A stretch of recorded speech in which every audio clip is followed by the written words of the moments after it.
kawaida. Tunajua namna gani mtoto anapozaliwa nyumbani mwetu, katika familia zetu, ni nini ile inafanyikaka. Zaidi sana mnajua, nyinyi ni wataalamu, mnazoea, mnaishi evenements zile mbalimbali za kupokea kiumbe kipya katika jamaa zetu. Na ni kupitia hizo nyakati mbalimbali za kupokea viumbe vipya nyumbani mwetu, tutaweza kufikiria vile vile kulinganisha na kupokea kiumbe tena kipya zaidi, kilicho kikubwa mno, na kiumbe hicho ni kitoto cha mbingu kinachokuja na tunachokaribisha na kukipokea katika jamaa yetu, jamaa ya Mungu. Tunachokaribisha katika jamaa zetu sisi wote, katika nyumba zetu, kama vile eklesia ndogo zinazounda mizizi za eklesia iliyokubwa, mama yetu eklesia. Wandugu wapenzi, wakati mtoto mchanga anakuja katika familia yetu,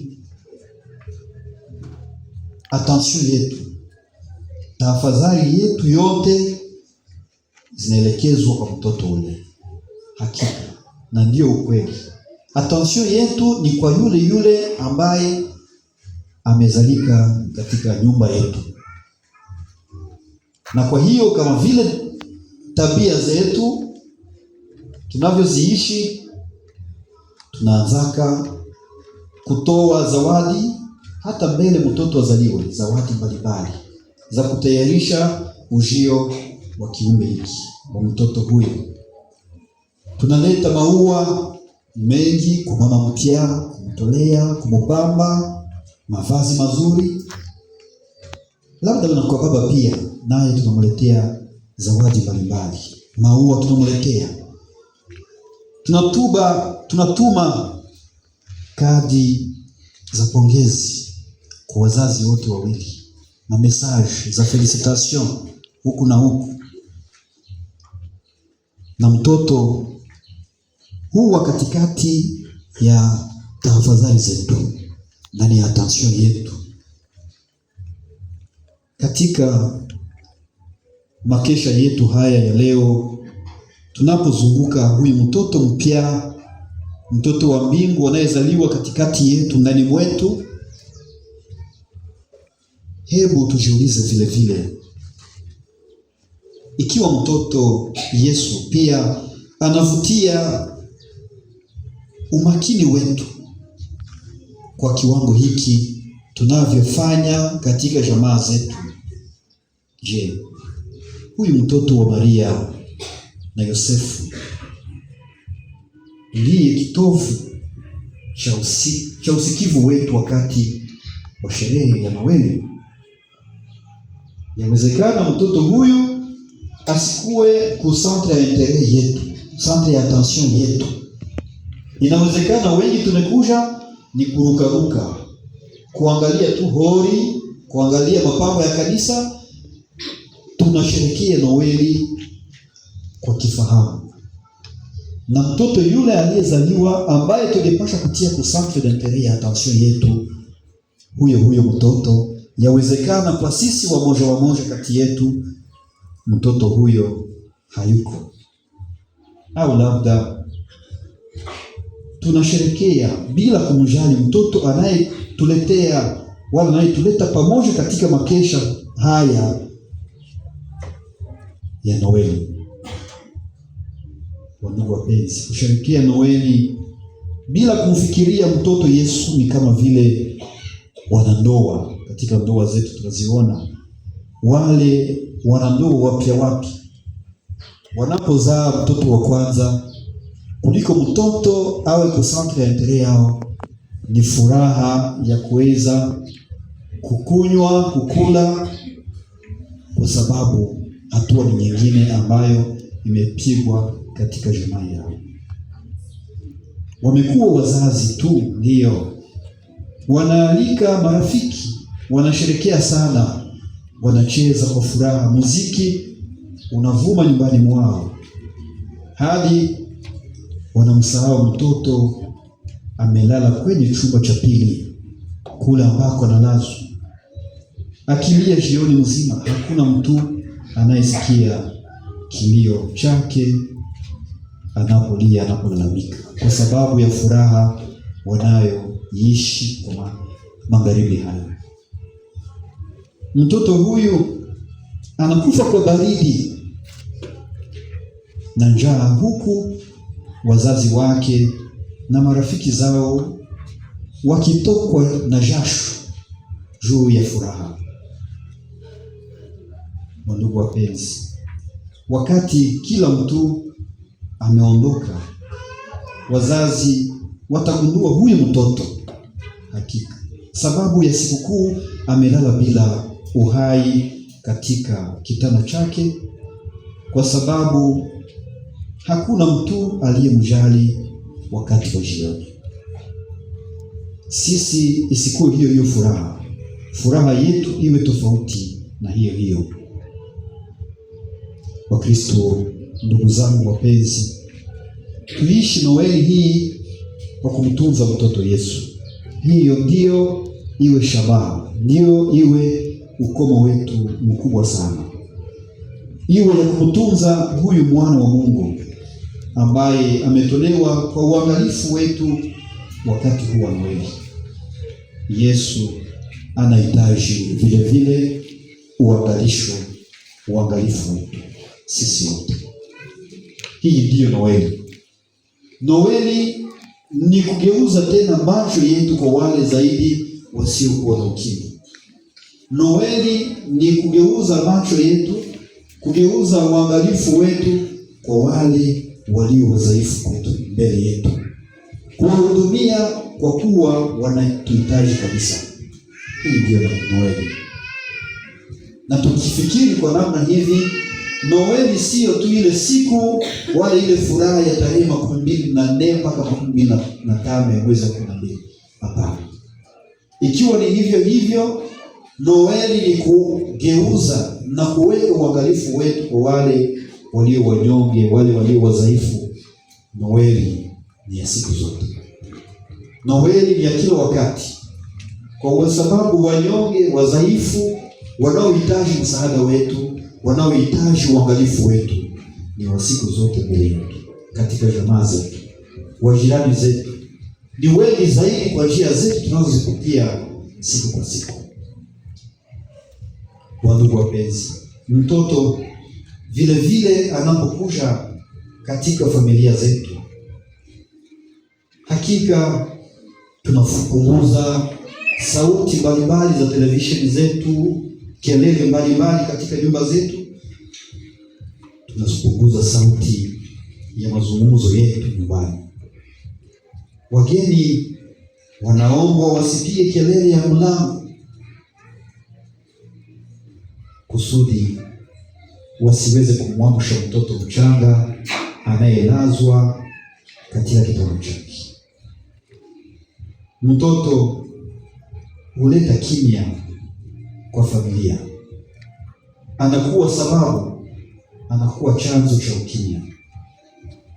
Ndivyo sasa na sisi vile vile, ndugu wapenzi, tujiulize kwa mfano huu usiku wa leo, katika msimamo huu wala katika makesha haya ya Noeli, kama tunaweza pia kuwa kimya, kama tunaweza vile kutambua sauti, kama vile tunaweza kutambua vilio, kicheko cha mtoto Yesu anayesema nasi kwa siku ya leo, yule anayetuzungumzia kwa maandiko matakatifu ya siku ya leo, yule mtoto Yesu ambaye analia, anayecheka kwa furaha kupitia neno la Mungu hili la leo, kupitia watu tunaokutana nao, kupitia matukio ya maisha yetu ya kila siku na ya kila nyakati. Haya ni maulizo makubwa sana ambayo yamewekwa kwenye msingi wa imani yetu ya Noeli siku ya leo. Wandugu wapenzi, mtoto mchanga anapotufikia katika familia zetu, tunatayarisha chumba chake, chumba ambamo atalazwa, chumba ambamo atapumzikia. Tunaunda nafasi yao ya kibinafsi na kuboresha zaidi na zaidi mapambo huku na huku. Tunanunua hata vifaa vyote vyenye kuwekwa, vyenye kumzungusha kwa ajili ya kuunda furaha ya siku hiyo. Na vivyo hivyo tunahakikisha kwamba wana kila kitu wanachohitaji wakati wa kuzaliwa kwao katika familia zetu, na zaidi ya yote kwamba wana upendo mwingi, hasa kutoka kwa kaka mkubwa ambaye penginepo atakuwa na mlipuko wa wivu. Tunaona ndugu wapenzi, shalom. Shalom. Haleluya. Amen. Si wakati mtoto mdogo anazaliwa, mkubwa yake zaidi tunamwona anashikwa na wivu, no? Anaushikwa na wivu kwa sababu anawaza kwamba upendo wa baba na mama ambao walikuwa juu yake unakwenda kuhama zaidi tena kwa yule kiumbe kipya ambacho kimetolewa tena zaidi katika katika familia. Tunahakikisha kwamba mtoto huyo anahisi yuko nyumbani kikweli tangu kuzaliwa, akiwa na mahali pake pa pekee yake, mahali tofauti na pale pa watoto wengine. Na usiku wa leo tunaweza kujiuliza vile vile, ndugu wapenzi, ni mahali gani, ni nafasi gani tunayoweka kwa ajili ya Bwana katika familia zetu? Huyu ambaye amezaliwa siku ya leo, ni nafasi gani tunamtayarishia nyumbani mwetu?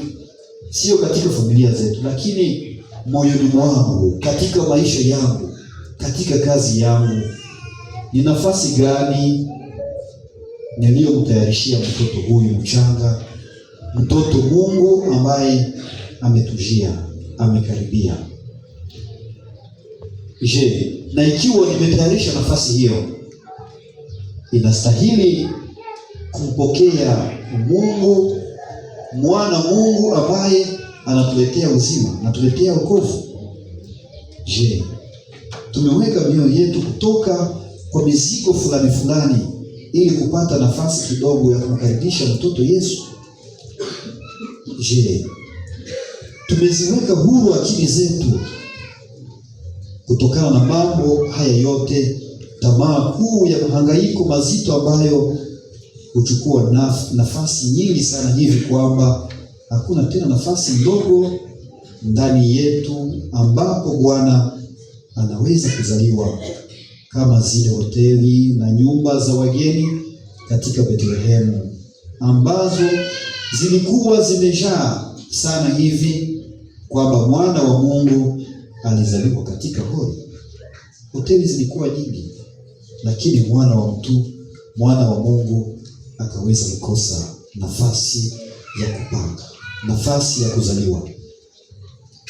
Wandugu wapenzi, mtoto mchanga anapozaliwa katika familia yetu, tunapatana na mahitaji yao zaidi na zaidi. Tunafanyia kazi tabia zetu, kutokuwa na subira.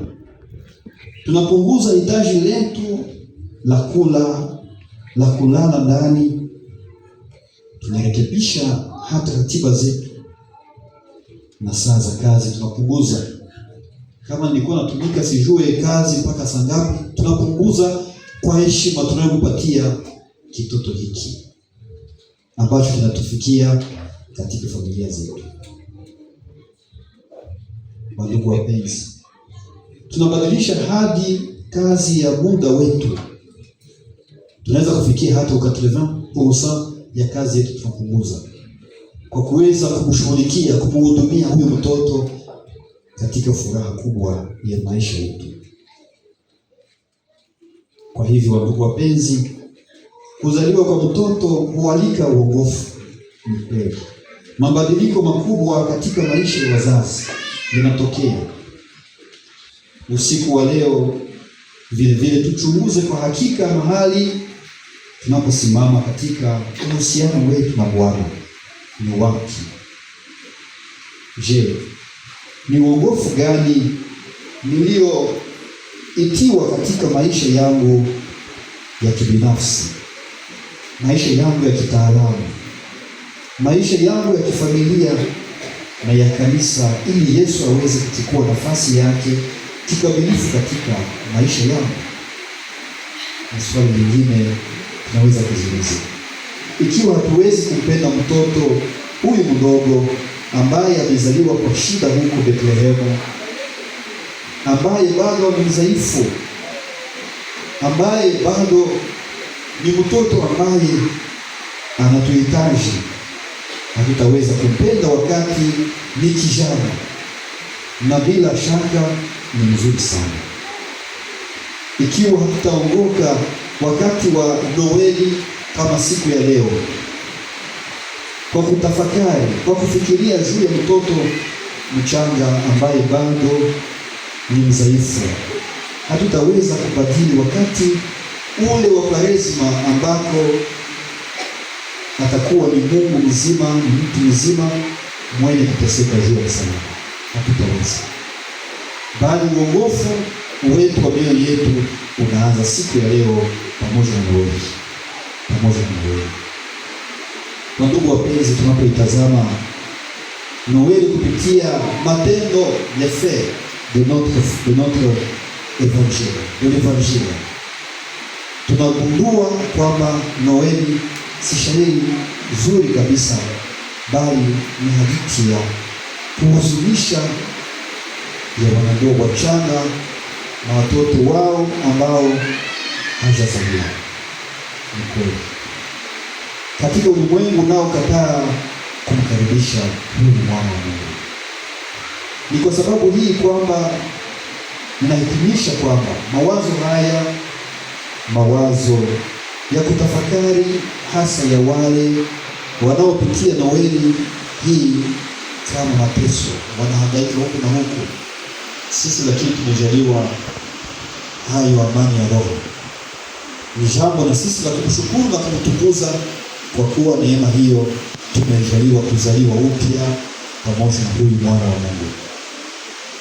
Noeli njema kwa wale wagonjwa wanaoteseka nyumbani mwetu, wale wanaoteseka katika hospitali mbalimbali.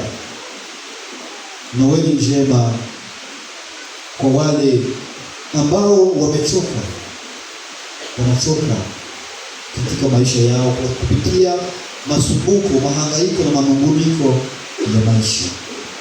Noeli njema kwa wale ambao hawawezi kupumzika kwa sababu wanalazimika kufanya kazi wakati wa Noeli hii, hawana nguvu wote, nao tunatakia Noeli njema.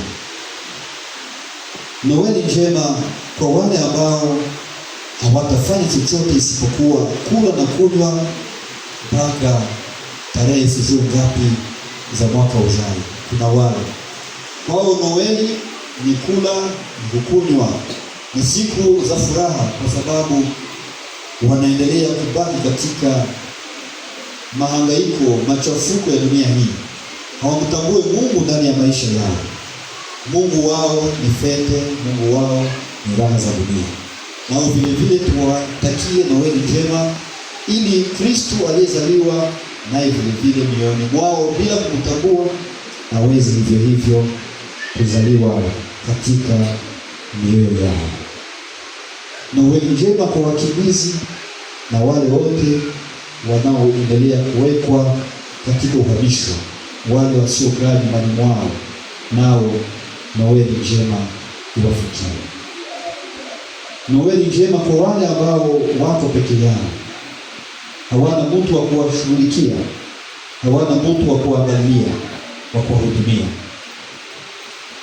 Kwa wale wote wasio na wapenzi, wanaotafuta upendo, ambao wamebahatika kuwa na familia au marafiki usiku wa leo, lakini ambao watapata upweke wao wakijaribu baada ya mafungo mbalimbali. Noeli njema kwa sisi wote tulio hapa usiku huu wa leo, na kwa wapendwa wetu wote ambao hawakuweza kufadhiliwa kuingia katika Noeli hii. Tukumbuke daima kwamba Kristo ndiye chanzo cha furaha yetu, hakuna mwingine. Ni yule mtoto mchanga tunayemwabudu leo, tunayemshangilia, tunayempigia kelele za furaha. Ni yeye tu aliye chanzo cha furaha yetu, hakuna mtu mwingine. Ni yeye aliye sababu ya sherehe yetu siku ya leo. Noeli njema kwa sisi wote leo, daima na milele. Amen. Wote tuungame imani yetu. Namsadikia Mungu Baba Mwenyezi,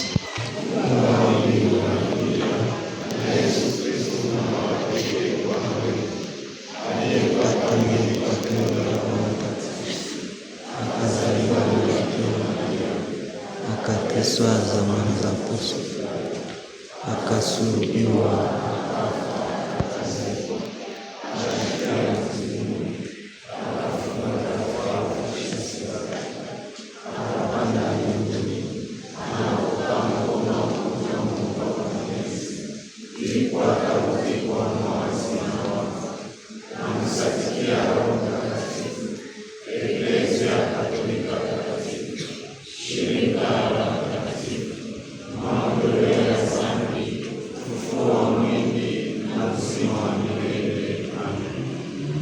Ndugu wapenzi, usiku huu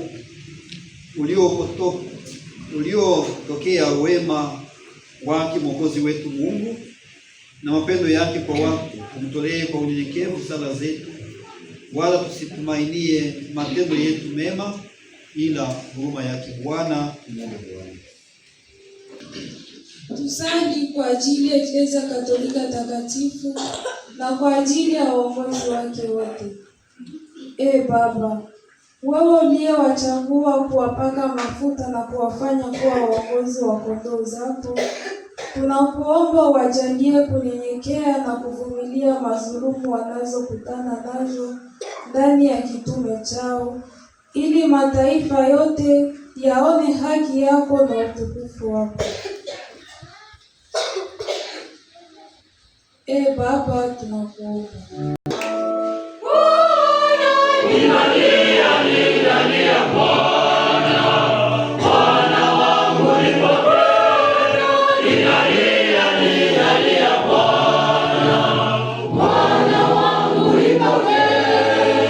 Kwa ajili ya waongozi wote wa nchi zote za dunia, na kwa upekee kwa ajili ya wale wa nchi yetu Kongo ya Kidemokrasia.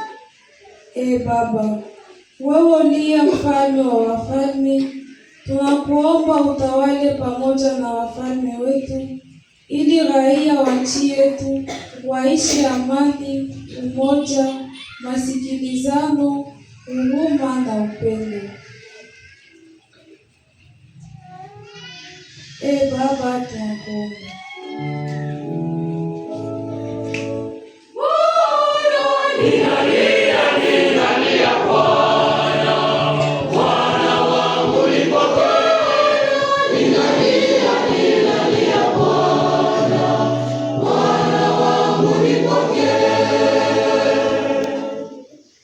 Tusali kwa ajili ya wote wenye kuteseka kwa namna mbalimbali, na kwa upekee kwa ajili ya wagonjwa, wajane, wakimbizi, mayatima, wenye kuvunjika moyo na wale wote waliopotea katika imani na kukata matumaini kwa ajili ya shida za dunia hii. Baba mwema, tunakuomba ufanye ishara ndani ya maisha ya wana wako hawa, ujioneshe kwao kama mfalme wa rehema, kusudi wasizani tena kama wanaachiliwa, bali watambue kama nao pia ni wana wako. Baba, tunakuomba.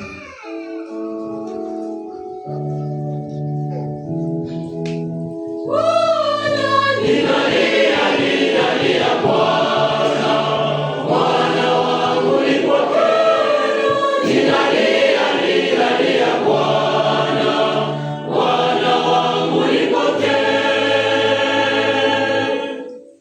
Tusali kwa ajili yetu sisi wote tunaokusanyika hapa leo, pia kwa ajili ya wote ambao hawakuweza kuungana nasi. Baba wetu, Mungu wetu na mwamba wetu, utujalie neema ya kusikiliza, kushika kwa utii na unyenyekevu maagizo yako, tubadilishe mwendo wetu mbaya, ili tupate kuwa wana wako kwa kweli. Baba,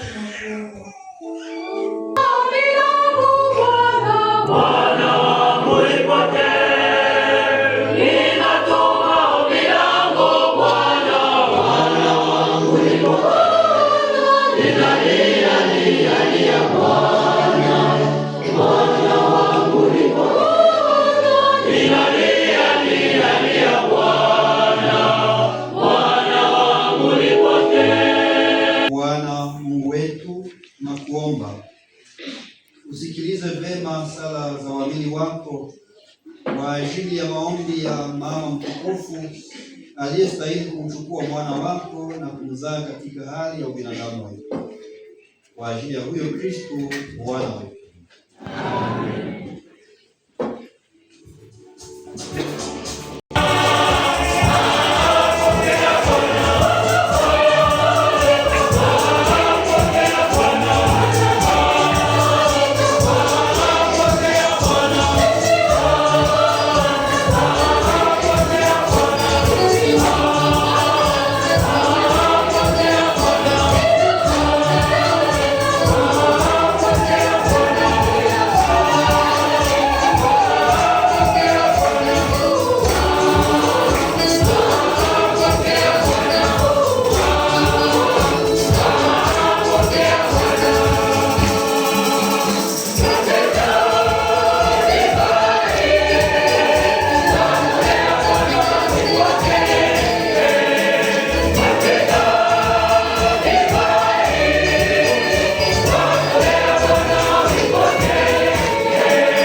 namna yenu mpendeze Mungu Mwenyezi.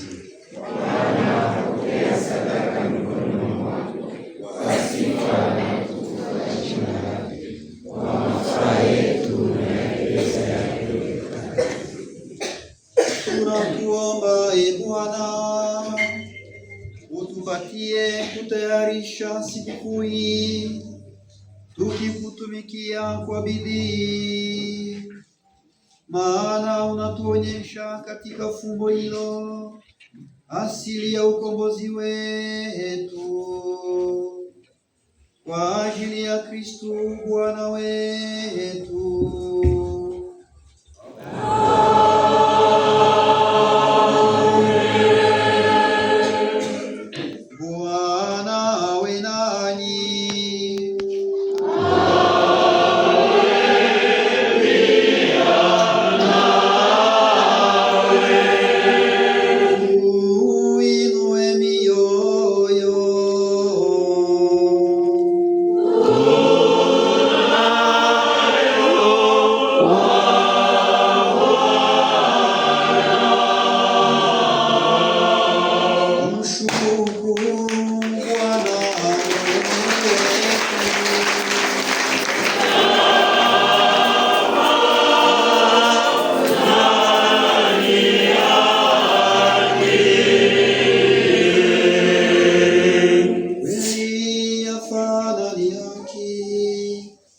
Yatupasa na kuleta wokovu, tukushukuru siku zote na popote.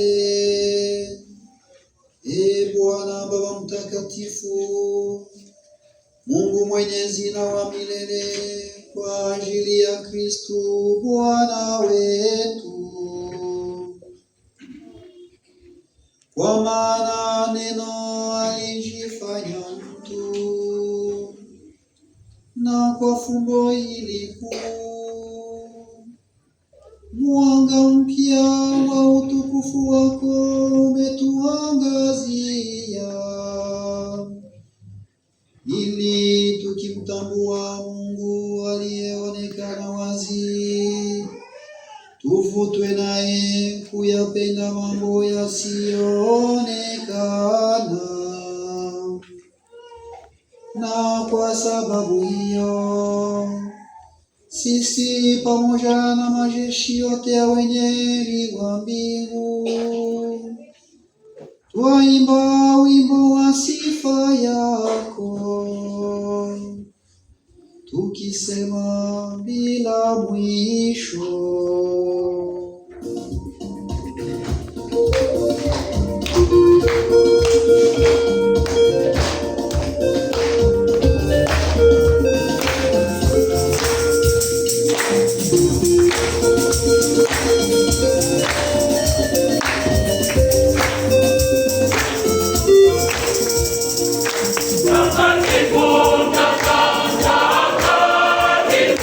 Bwana Mungu wa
na asili ya utakatifu wote. Tunakuomba utakase matoleo haya kwa baraka ya Roho yako, yageuke kwa kwetu sisi mwili na damu ya Bwana wetu Yesu Kristo. Yeye siku ile alipotolewa akikubali mateso yake, alitoa mkate, akashukuru, akaumega, akawapa wafuasi wake akisema, twaeni na kuleni wote, kwani huu ni mwili wangu utakaotolewa kwa ajili yenu. Oneni wote mwili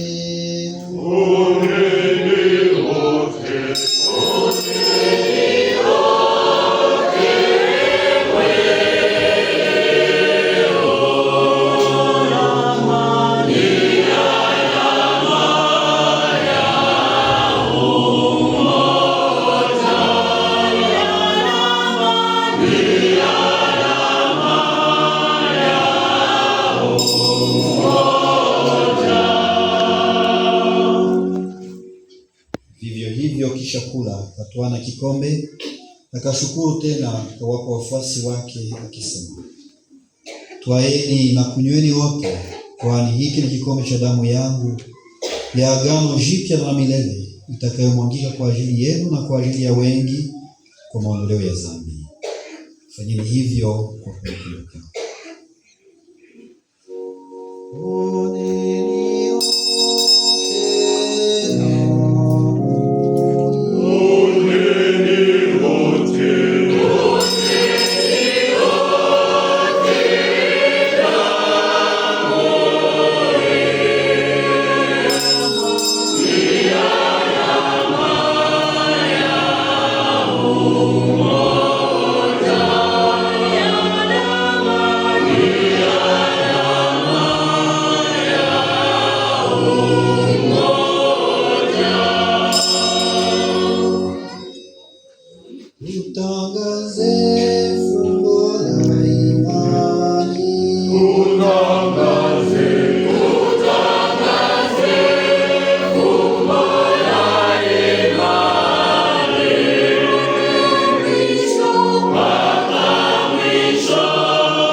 Kumbuka kufa na kufua kwake mwana wako, tunakutolea Bwana mkate wa uzima na kikombe cha wokovu.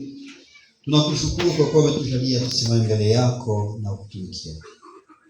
Tunakuomba na tunakusihi ili tukipokea mwili na damu ya Kristo tuunganishwe na Roho Mtakatifu katika umoja.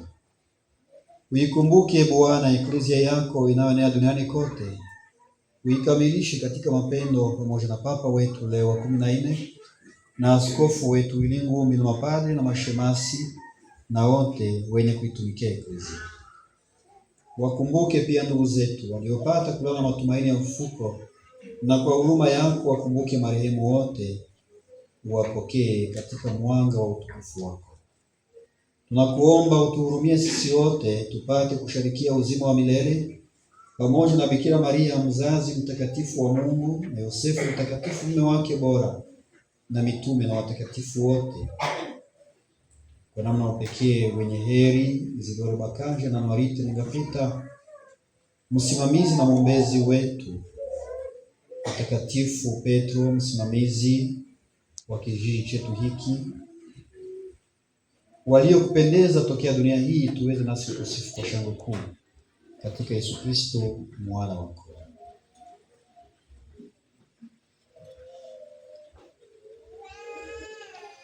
Kwa ajili yake pamoja naye na ndani yake, iwe kwako Mungu Baba Mwenyezi, katika umoja wa Roho Mtakatifu, sifa na heshima yote milele na milele.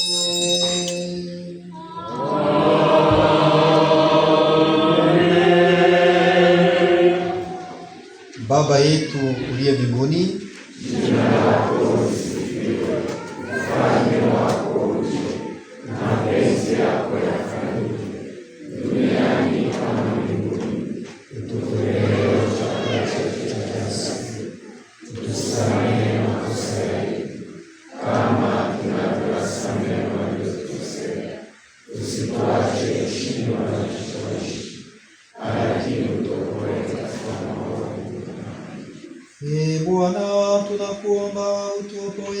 katika maovu yote.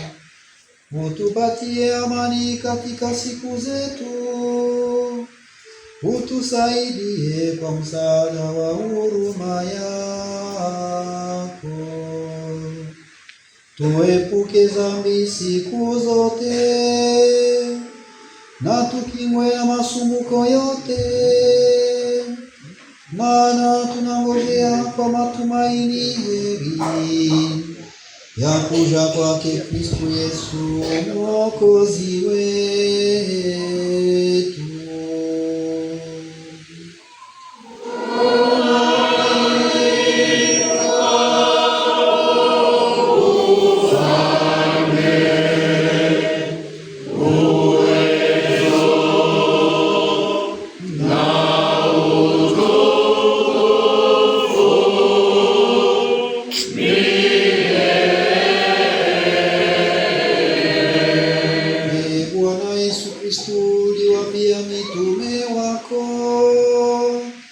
Nawachia amani, nawapa amani yangu.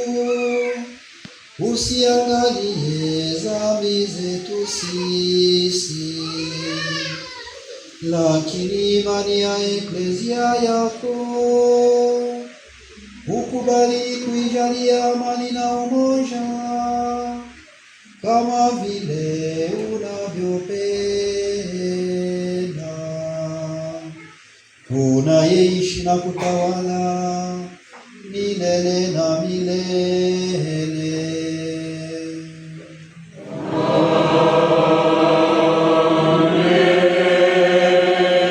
Amani ya Bwana iwe nanyi siku zote.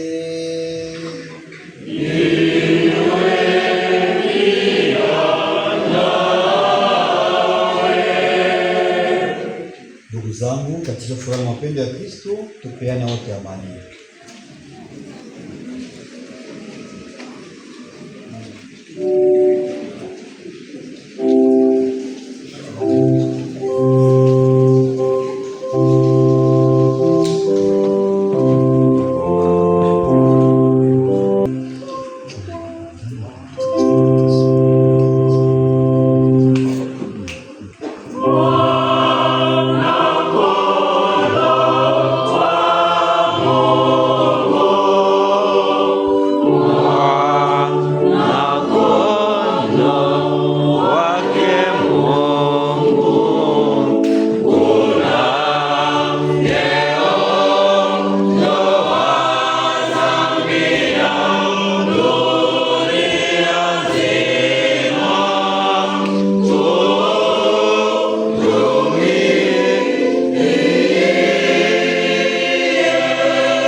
Heri sisi wote wenye kualikwa kwa karamu hii ya Bwana.